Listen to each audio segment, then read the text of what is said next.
Hello students. तो आज की वीडियो का टॉपिक रहेगा relationship between the size of atom और ion and octahedral voids which are present in a crystal. तो किसी भी क्रिस्टल में जो ऑक्टाहेड्रल वॉइड रहेगा उसके साइज का क्या रिलेशन रहेगा उस क्रिस्टल के कॉन्स्टिट्यूएंट पार्टिकल्स के साइज से। तो इसके लिए हमें एक एग्जांपल लेना होगा जिसमें हम कुछ कॉन्स्टिट्यूएंट पार्टिकल्स को रिप्रेजेंट करेंगे इन स्फीयर्स से। तो इन स्फीयर्स के बीच में जो हमें एम्प्टी या वैकेंट स्पेस मिलता है वही रहेगा उस क्रिस्टल में वॉइड। तो यहाँ पर जो हमने स्फीयर यूज किए हैं कॉन्स्टिट्यूएंट पार्टिकल्स को रिप्रेजेंट करने के लिए, और उन कॉन्स्टिट्यूएंट पार्टिकल से जो यहाँ वॉइड बनेगा वो बहुत छोटा रहेगा as compare to the size of constituent particles of crystal. तो अगर हम किसी क्रिस्टल के कॉन्स्टिट्यूएंट पार्टिकल्स के साइज को इंक्रीज कर देते हैं तो उससे क्या इफेक्ट होगा उस क्रिस्टल में जो वॉइड्स बनेंगे उनके साइज पर। तो हम यहाँ देख सकते हैं, अगर हम यहाँ पर किसी क्रिस्टल के कंस्टिट्यूएंट पार्टिकल्स का साइज इंक्रीज करते हैं तो वहाँ पर जो वॉइड्स बनेंगी उस क्रिस्टल में उन वॉइड्स का साइज भी इंक्रीज हो जाएगा। तो इस वीडियो में हम डिस्कस करेंगे कि जो भी ऑक्टाहेड्रल वॉइड हमें किसी क्रिस्टल में मिलेंगी उन ऑक्टाहेड्रल वॉइड्स के साइज का क्या रिलेशनशिप रहेगा with the size of constituent particles of that crystal. तो जिस तरह से अपने इस वीडियो का टॉपिक है relationship between size of atom और ion and size of octahedral voids which are found in a crystal. तो ऑक्टाहेड्रल वॉइड्स क्या रहेंगी? ऑक्टाहेड्रल वॉइड्स वो रहेंगी किसी भी क्रिस्टल में which is surrounded by 6 spheres. तो कोई भी ऑक्टाहेड्रल वॉइड जो हमें किसी क्रिस्टल में मिलती हैं उस ऑक्टाहेड्रल वॉइड के अराउंड हमें 6 स्फीयर्स मिलेंगे। तो इसके लिए हम यहाँ पर एक डायग्राम बनाएंगे उस ऑक्टाहेड्रल वॉइड के साइज को रिलेट करने के लिए with the size of constituent particles of crystal. तो इसके लिए हम यहाँ पर किसी एक प्लेन के 4 स्फीयर्स को ड्रॉ कर रहे हैं और ये 4 स्फीयर्स एक ही प्लेन में प्रेजेंट होंगे उस क्रिस्टल में, और यहाँ पर हमें एम्प्टी स्पेस या वैकेंट स्पेस दिखाई देता है, यही रहेगा उसमें ऑक्टाहेड्रल वॉइड। क्योंकि वॉइड के अराउंड हमें इस प्लेन में 4 स्फीयर्स दिखाई देते हैं और इसके ऊपर एक और स्फीयर प्रेजेंट है बोर्ड के इस साइड में, और जो 6th स्फीयर हमें मिलेगा इस वॉइड के अराउंड वो हमें मिलेगा इस बोर्ड के बैकवर्ड डायरेक्शन में। उसको मैं इस डॉटेड लाइन से रिप्रेजेंट कर रहा हूँ। तो यहाँ पर जो हमें वॉइड दिखाई दे रहा है इस डायग्राम में ये रहेगा इस क्रिस्टल का ऑक्टाहेड्रल वॉइड। तो यहाँ पर हम इसी ऑक्टाहेड्रल वॉइड के साइज को रिलेट करेंगे with the size of constituent particle of that crystal. तो यहाँ पर हम मान लेते हैं कि जो ये कॉन्स्टिट्यूएंट पार्टिकल का जो साइज है उसके रेडियस को हम रिप्रेजेंट करेंगे r से, और इस ऑक्टाहेड्रल वॉइड के रेडियस को हम रिप्रेजेंट करेंगे by small r।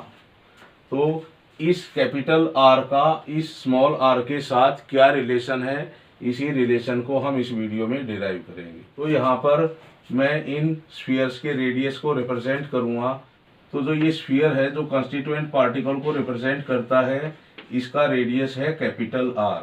So capital R is the radius of sphere और पार्टिकल, और ये जो स्मॉल स्फीयर हमें दिखाई देता है ये है इस क्रिस्टल का ऑक्टाहेड्रल वॉइड, और इस ऑक्टाहेड्रल वॉइड के रेडियस को मैं रिप्रेजेंट करूंगा बाई स्मॉल r।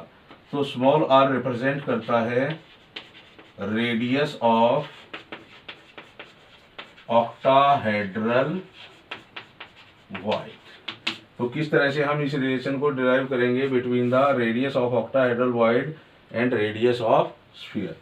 तो यहाँ पर मैं ये जो नीचे स्फीयर है इनके सेंटर को ज्वाइन कर दूंगा, और जो ये ऑक्टाहेड्रल वॉइड का जो सेंटर है उसको इनसे ज्वाइन कर दूंगा। तो हमें यहाँ पर एक राइट एंगल ट्रायंगल मिलती है जिसको मैं नाम दूंगा ABC।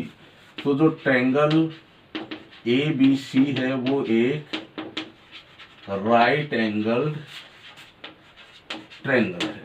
क्योंकि ये राइट एंगल ट्रायंगल है तो हम इसके लिए यहाँ पर पाइथागोरस थ्योरम को यूज कर सकते हैं। तो जो ये लाइन रहेगी ए बी, इसकी मेजरमेंट क्या मिलेगी, A B is the sum of small R and capital R. तो जो ये लेंथ रहेगी यहाँ से यहाँ तक ये रहेगी कैपिटल आर, और जो ये लेंथ रहेगी यहाँ से यहाँ तक वो रहेगी स्मॉल आर। तो जो ए बी की मेजरमेंट रहेगी वो रहेगी आर प्लस आर। इसी तरह से जो ए सी है उसकी भी मेजरमेंट रहेगी आर प्लस आर। और जो बी सी जो हमें इस ट्रायंगल की एक साइड मिलेगी उसकी मेजरमेंट क्या रहेगी, ये डिस्टेंस आर है यहाँ से यहाँ तक, और ये डिस्टेंस भी कैपिटल आर है। तो बी सी की मेजरमेंट हमें क्या मिलेगी, 2r। तो अब हम इस ट्रायंगल पर पाइथागोरस थ्योरम यूज करेंगे, क्योंकि इस ट्रायंगल में ये हाइपोटेन्यूज है और यहाँ पर हमें 90 डिग्री का एंगल मिलेगा। तो पाइथागोरस थ्योरम के लिए हम फॉर्मूला यूज करते हैं, हाइपोटेन्यूज है B C square is equal to A B square, जो बेस है उस ट्रायंगल का, और जो AC है वो परपेंडिकुलर है उसका स्क्वायर। So according to Pythagoras theorem, hypotenuse square is equal to the sum of squares of base and perpendicular. तो इस इक्वेशन में हम वैल्यूज सब्स्टिट्यूट करेंगे BC, AB और AC की। तो BC की वैल्यू कितनी है, 2r का whole square, AB is r plus r whole square, और AC की वैल्यू क्या है, ये भी क्या है, small r plus capital R square, और 2r क्या हो जाएगा, square root of 2 small r plus capital R whole square. तो इससे जो हमें वैल्यू मिलेगी वो मिलेगी √2 स्मॉल r प्लस R, और ये रहेगी इक्वल टू 2r। और 2 को हम लिख सकते हैं √2 into √2 r is equal to √2 r plus r। यहाँ √2 से √2 कैंसिल हो जाएगा तो हमें मिलेगा √2 r is equal to r plus r। तो जब हम इस इक्वेशन को रीअरेंज करेंगे इस तरह से स्मॉल r की वैल्यू को कैलकुलेट करने के लिए, तो ये r लेफ्ट हैंड साइड में आ जाएगा। तो small r is equal to √2 capital R minus r। यहाँ से हम r को कॉमन ले लेंगे तो हमें मिलेगा √2 minus 1 r is equal to small r। और जो √2 की वैल्यू होगी वो क्या है, 1.414। तो यहाँ पर हम √2 की वैल्यू को सब्स्टिट्यूट कर देंगे, 1.414 माइनस 1 इंटू कैपिटल R, वो हमें मिलेगी 0.414 इंटू कैपिटल R। तो जो ये वैल्यू मिलती है 0.414 इंटू कैपिटल R, ये किसके इक्वल मिलेगी, स्मॉल r की, इक्वल टू 0.414 r, और इसको हम लिख सकते हैं small r divided by capital R is equal to 0.414। It means जो हमें ऑक्टाहेड्रल वॉइड मिलेगा, अगर उस ऑक्टाहेड्रल वॉइड के रेडियस को हम डिवाइड करेंगे by the radius of constituent particle of a crystal, तो हमें मिलता है 0.414। और इससे हमें पता चलता है कि जो ऑक्टाहेड्रल वॉइड होगा किसी भी क्रिस्टल में, अगर उस ऑक्टाहेड्रल वॉइड के साइज को हमें कैलकुलेट करना होगा तो हमें उस स्मॉल r को फाइंड आउट करने के लिए 0.414 को मल्टीप्लाई करना होगा उस क्रिस्टल के कॉन्स्टिट्यूएंट पार्टिकल के रेडियस से। और इसी इक्वेशन से हमें पता चलता है कि जो रेडियस ऑफ ऑक्टाहेड्रल वॉइड है वो 0.414 टाइम्स स्मॉलर होगा as compare to the radius of constituent particles.